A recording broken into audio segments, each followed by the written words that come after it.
Madam Speaker, Honorable President, Honorable Members, Nabotin Tswalo, for the Ronomatics who celebrate Valentine's Day, a day dedicated to love, red roses, chocolates, and other little gestures. Happy Valentine's Day. It was also in this day, in 1981, when the late President Samora Machel of Mozambique pledged solidarity with the people of South Africa. And so today, I'm very much in love. I'm in love with my country, in which President Nelson Mandela delivered his first State of the Nation address to this Parliament on the 24th of May, 1994, when this country and the world were a very different place, when Centurion was just a dorpy called Verswoesberg, where we bought taxis and second-hand cars. Midrand of New Road, Blue Valley, Waterfall, and Mall of Africa was still a small town called Halfway House, when Thohoyandou was still a one-street town, and the V&A waterfront was just the docklands around the Victoria and Alfred basins. When Madiba addressed Parliament, he was empowered by an interim constitution that had enabled our democratic transition. Soon after President Mandela became president, it was this president who leads us today, Matamela Cyril Ramaphosa, who was elected as the chairperson of the Constitutional Assembly. That Constitutional Assembly which crafted the Constitution which governs all South Africans today. Our new Constitution, which is hailed as the best in the world and the birth certificate of our democracy, didn't fall from the sky, and it wasn't an outcome of a magical convention on the road to Damascus on the part of the apartheid regime. It was an outcome of protracted battles between the advocates of freedom and democracy on the one hand, and those refusing to let go of white privilege, inequality, and a divided society. Unfortunately, prejudice is a chain. It holds you down. And 30 years after the dawn of democracy, some even in this house are still held by the chains of prejudice. It is a shame. As we mark 30 years of freedom, we must not exercise our reflections and recollections without remembering exactly where we have come from, or without acknowledging what has confronted us as a society in our journey to here. Despite the global economic meltdown of 2007-2008 and the COVID-19 pandemic, both Inswalo, or the Black Diamonds as they are generally referred to, or the national breadwinners as they call themselves during the COVID-19 vaccination period, continue to lead the installation of the digital connectivity in deep rural KwaZulu-Natal and other provinces. They continue to work as young black and women engineers at our power stations. They work side by side to create sovereign launch capability that have allowed our country to take satellite technologies into space. They are the bedrock of the more than 10,000 SMMEs that are suppliers to the National School Nutrition Program.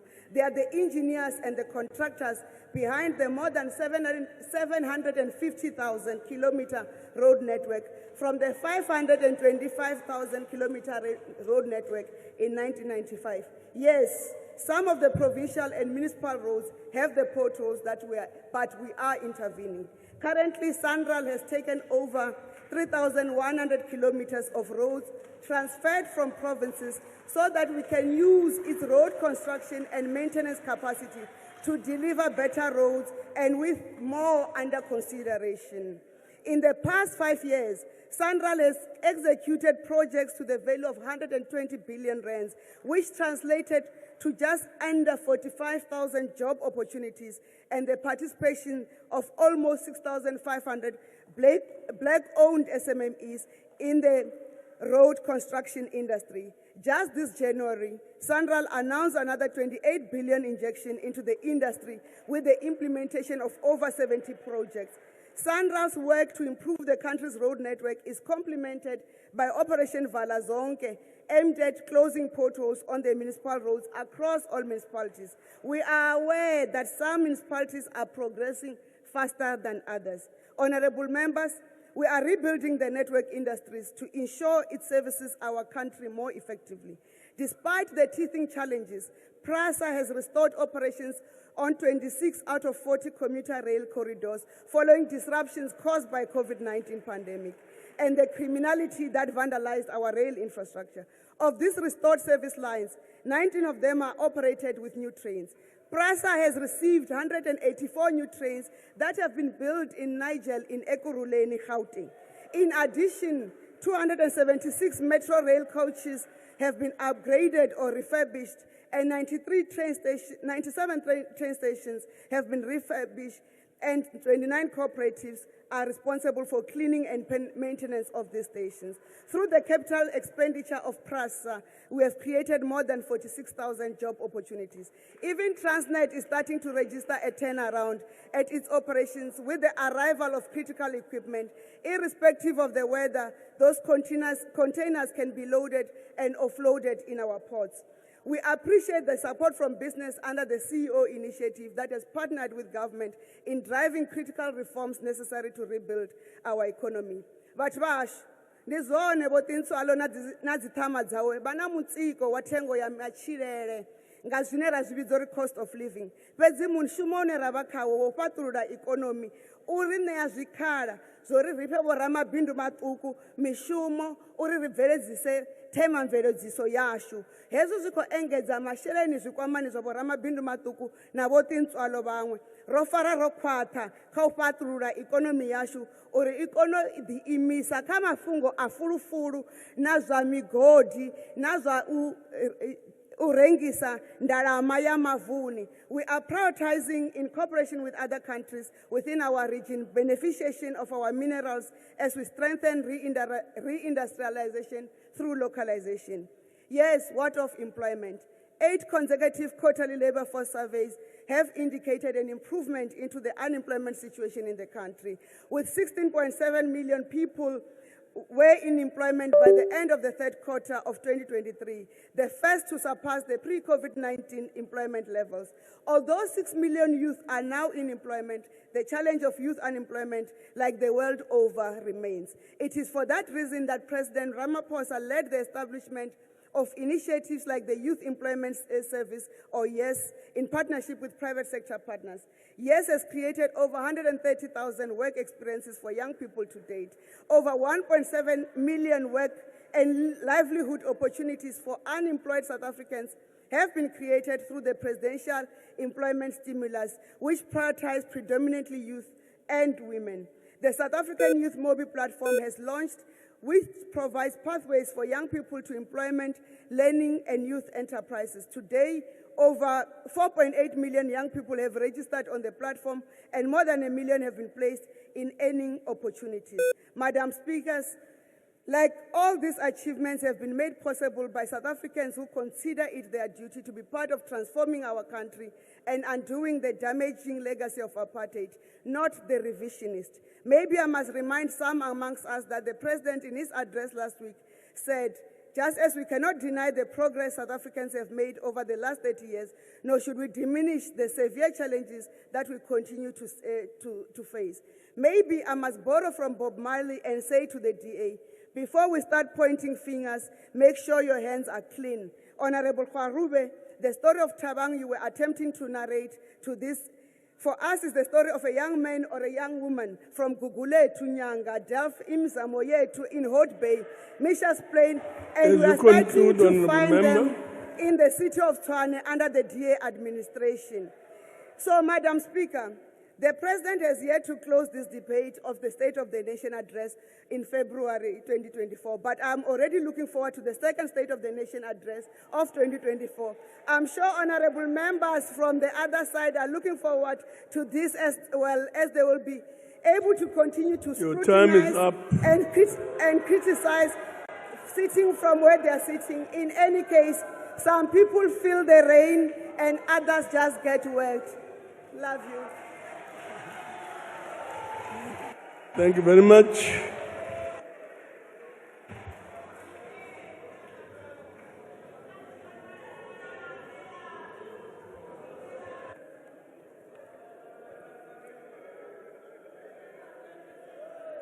Mr. President,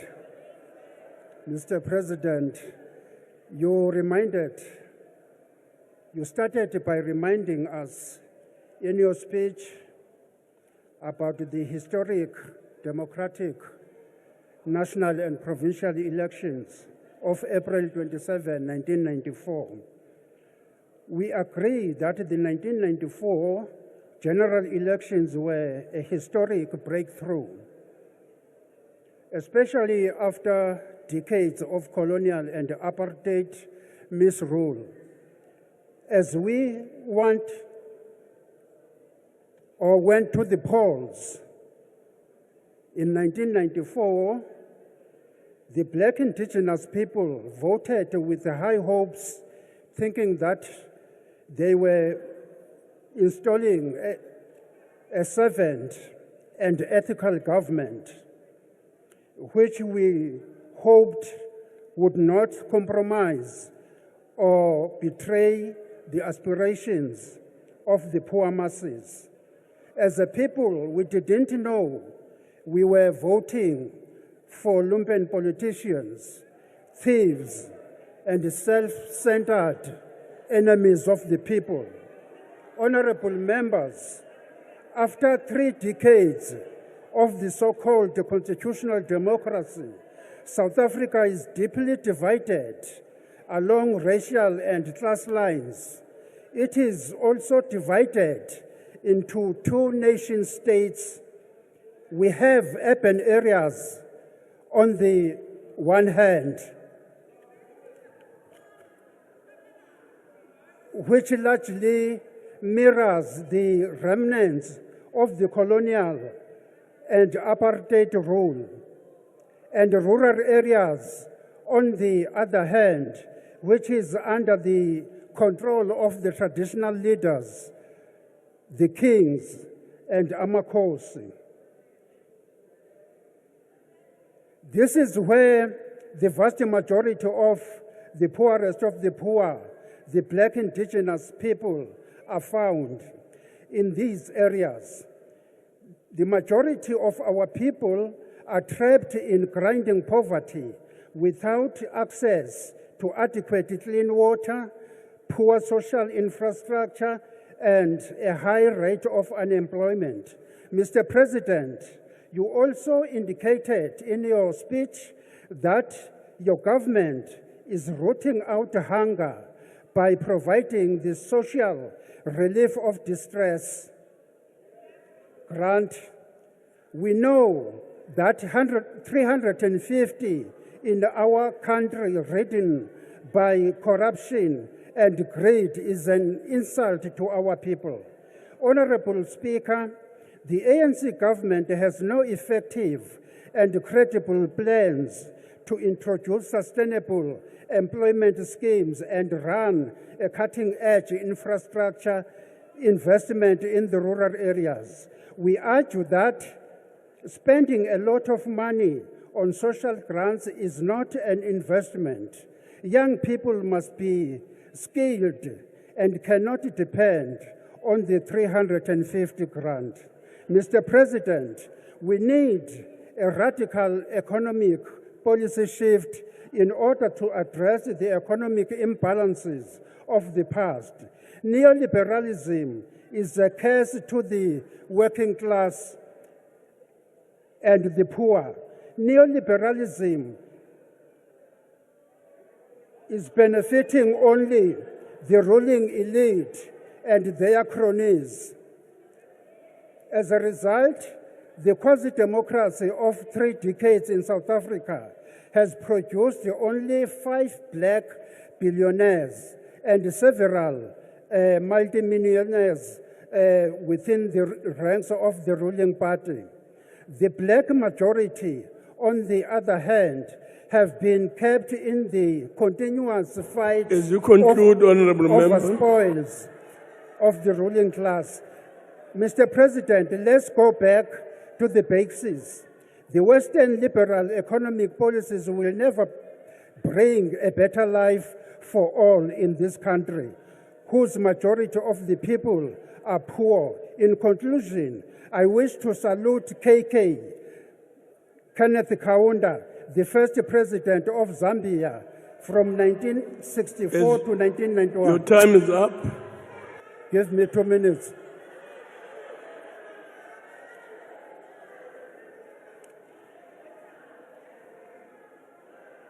Thank you very much. We now proceed to an address by Salga.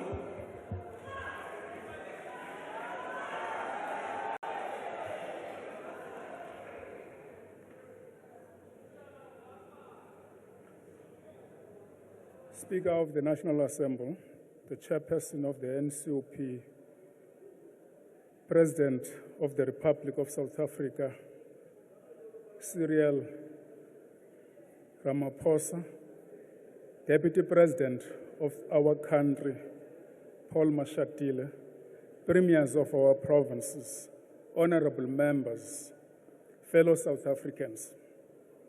Our approach on the state of the nation of the President from local government perspective. As we approach 30 years of democracy, allow me to start by reminding this august House that the South African local government system has its history and roots deeply embedded in our country's colonial past, with the several scholars describing the historical role of local government. Many argued that the pre-1994 local government system perpetuated racial segregation, poverty, and inequality, and the distribution of essential services. This history left bold imprints of social injustice, spatial injustice, racial bias, and poor access to essential services for the majority of the population in the Republic. Scholars are also in agreement that the country's local government system has emerged from subvent and illegitimate institutions to a more democratic local government system, with the Constitution of the Republic introducing complete transformation of the local government system. Local government is now a sphere of government in its own right and no longer a function nor implementing arm of national or provincial government. Whereas local government has undergone rapid transition and transformation over the past 30 years, there can be no doubt that it has had a profound impact on the lives of ordinary South Africans, assisted by provincial and national government. In expanding the provision of services to our people, the recently released outcome of the 2022 census attests to this reality by confirming that the following key gains in delivery of basic services have been made. Access to electricity for lighting went from 58.1% in 1996 to 94.7% in 2022. 82.4% of households in the country has access to pipe water, either inside their dwelling or inside their yard. 98.4% households have sanitation, with 70.8% having access to flush toilets. 2/3 of households in the country had their refuse removal by local authorities. While it is true that a number of serious and complex challenges persist in some municipalities, by and large, there are extensive examples as confirmed by Census 2022, that local government has delivered quality services and a better life for the majority of our people. And of course, local government could have not done this without the assistance of national and provincial government. The Census 2022 further confirms that the South African population grew by 62 million in 2022, translating to 17.8 million households, an increase of 7.2 million additional households that must be serviced by local government. In addition hereto, the Census 2022 further confirms that 50% of our population live in the 17 largest municipalities in the country. If we analyze these statistics, it begins to suggest that a large part of our population reside in a cities which continue to face growing environmental, societal, and economic challenges, with growing levels of demands for municipal basic services.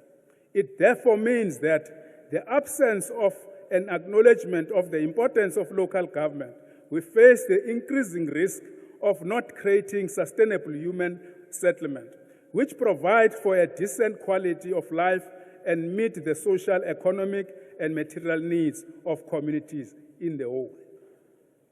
We therefore look into the future, define an appropriate response to the picture painted by Census 2022.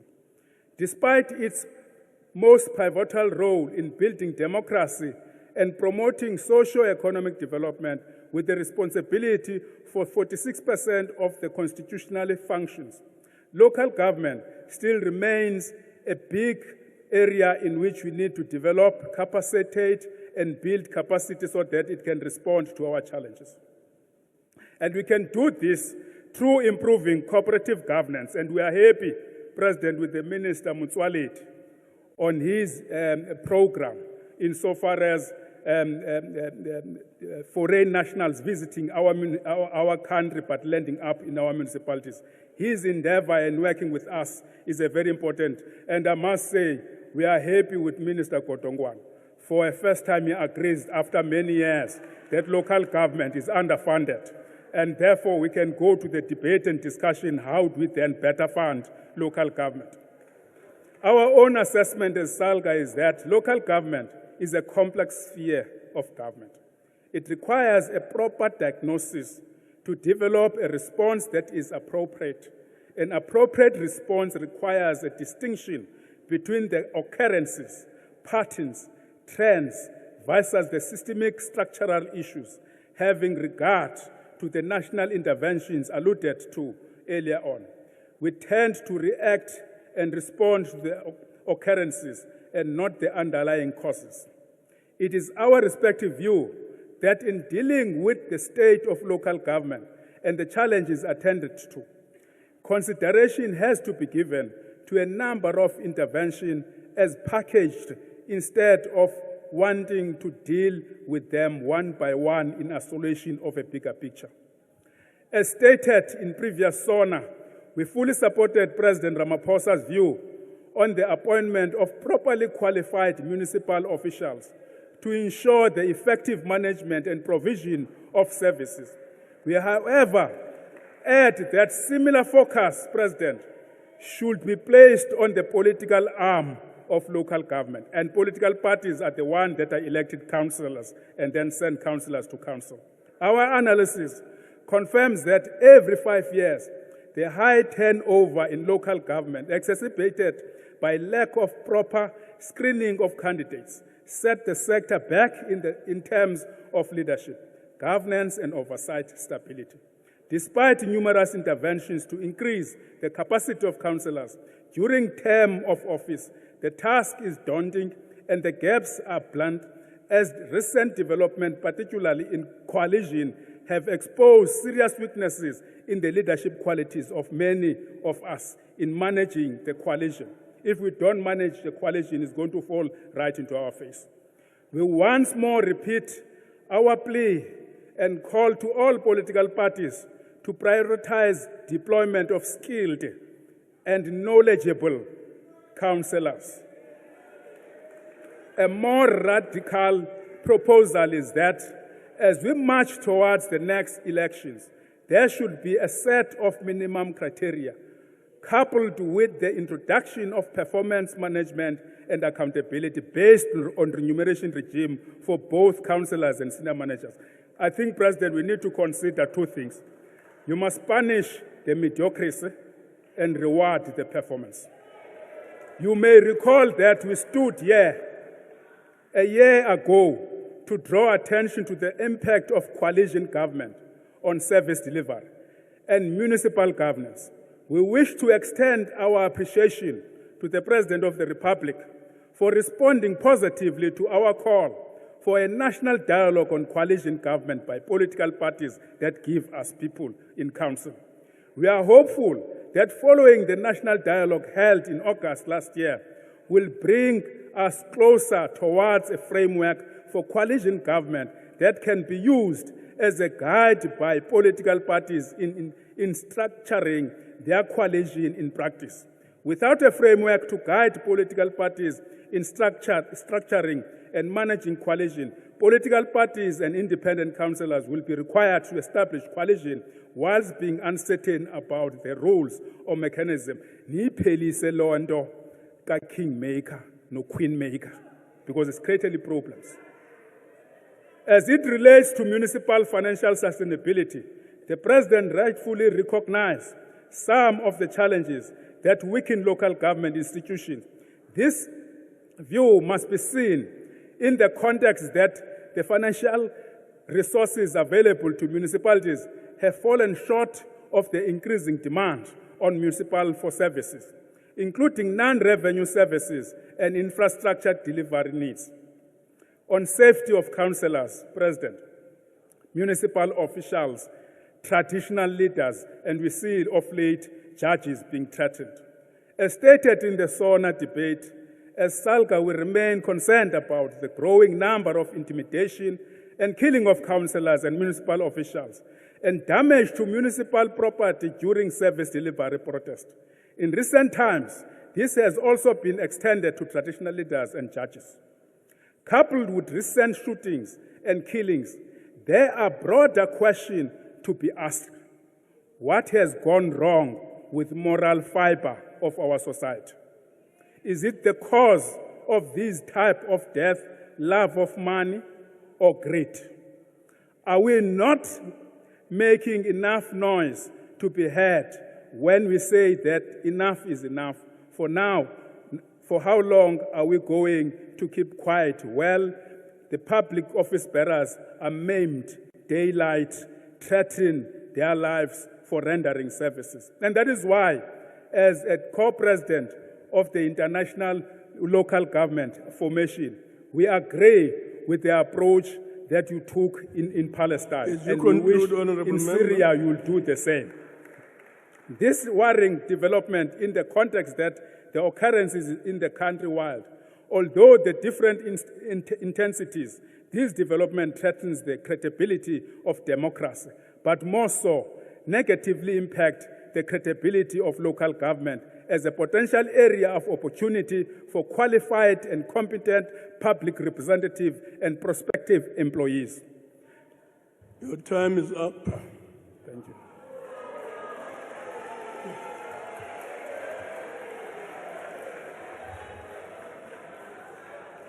Thank you very much.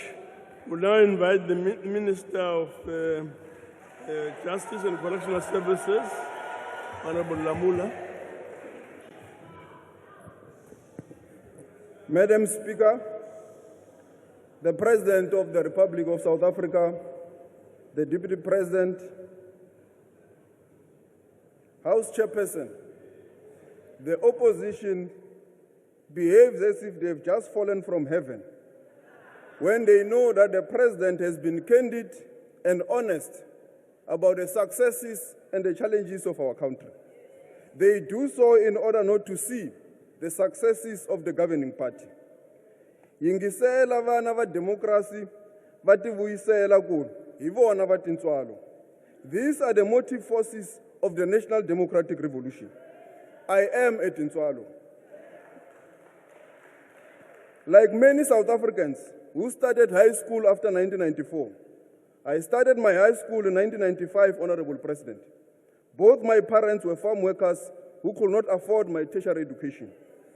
Luckily for my generation, the democratic breakthrough with its promise for a better life for all changed our trajectory. Having attended TSB Farm School in Komati Port in Mpumalanga, I matriculated in Mchaka High School in Bushbuckridge in 2000. I can stand here in this house with great conviction that had it not been for the ANC government's expansion of TEFSA, my sister paying for university registration, I will not be standing here today. I would not have been an attorney of the High Court of South Africa, having appeared in the highest court in the world, the ICJ, on global affairs. My life was predestined as a farm worker and designed by the apartheid government, and not by choice. What Honorable Zimanda has referred to here is a living reality in all our townships and villages across the country. The village where I come from, Kanningmo B in Mpumalanga, had no electricity nor running water. Today there is electricity, running water and tarred roads. So are many villages across the country. Its results of NFSAS are tangible. Honorable Khashube, it's one of them. You can touch it with your bare hands. Mbuyelo wa NFSAS unga ukhoma hi mavoko, Chief Whip. Mvelapanda ya NFSAS unga ifara ngazwanda. Imiphumela ye NFSAS njengoba shilo babunzimande ungayibamba ngetandla. Jekan 8 comes van NFSAS fuel met your hand. Honorable President, indawo zonke zase-Afrika, zase-South Africa, zinaye uTintswalo. House Chairperson, the Tintswalo Honorable Steenhuisen and Honorable Windy refers to is the one they created here in the Western Cape. Lapa ekapa, uTintswalo is called a refugee in the land of her birth. Just like many children in Palestine, we can conclude that the reason the DA harass the people who support Palestine here in the Western Cape is that they understand nothing about freedom and human rights. They want to create a white enclave state within the Republic of South Africa that exempts them from substantive equality. They want to destroy the future of Tintswalo. Tintswalo's glimmer of hope is the intervention of the national government, Lapa. Njengoba umama uChapha ishilo izolo. She has shown it and demonstrated that all the successes here in the Western Cape is because of the intervention of the national government. Tintswalo will soon be free in the Western Cape, Honorable Windy. Julle sal nie terugkom nie. Die mense van die Weskaap sal vir die ANC stem. The Cape Metro is tone deaf to the protest of Tintswalo. The city of Cape Town is limping from one scandal to the other. Almost 12 million rands from the Urban Waste Management Directorate cannot be accounted for. This led to a dysfunctional leachate treatment plant that is not operational. Equally, a member of the mayoral committee responsible for waste management was implicated in corruption through a forensic report which revealed non-existent cleaning services, which almost doubled from 314 million rands to 514 million rands. Like corruption everywhere, the DA corruption is not victimless. It has a direct impact on the future of Tintswalo. Like those in Guguletu, where the provincial government has only built 23 houses out of 570 houses in 5 years on a budget of 105 billion rands. That is the DA government for you. Its shenanigans laid bare in a ground-up article. Sabelo Jele is losing hope that his house will ever be finished. Ngandeka Mgwele said her husband Tulani Stokwe died waiting for his home due to the delays by the city of Cape Town. Iphile clean and effective governance ye-DA. Ngoba uMinister Nkadimeng noNgungubele ukhombisile izolo ukuthi nasekuruleni naseTshwane nihlulekile. House Chairperson, this House will soon pass the NPA Amendment Bill to make the investigative directorate within the auspices of the NPA permanent. Like the President said, Tintswalo went through challenges. It was not perfect. It is in the context that the Honorable President had to lead the rebuilding of state institutions to protect the future of Tintswalo. There is no denial that had it not been for the counter-revolution that was embedded in state capture, the national democratic revolution will be on track. It is within the context of this counter-revolution, a global pandemic and the global wars, that our economy was disrupted and damaged. But the opposition refused to see this for political expediency, to score cheap political goals. However, State South Africa confirms that our economy is back to pre-COVID levels. This means we have reawakened the sleeping giant, South Africa Incorporated. We have overcome COVID-19, the July unrest, the worst natural disaster in our country. Just like Bafana Bafana, the nation is awakening from the doldrums. Honorable members, it is the sixth administration that strengthened the work of law enforcement agencies, like the NPA, by appointing permanent leadership in the upper echelons of the NPA. The SAPS and increased the operational budget, resulting in visible institutional growth and stability. Organized crime verdicts have increased by 20.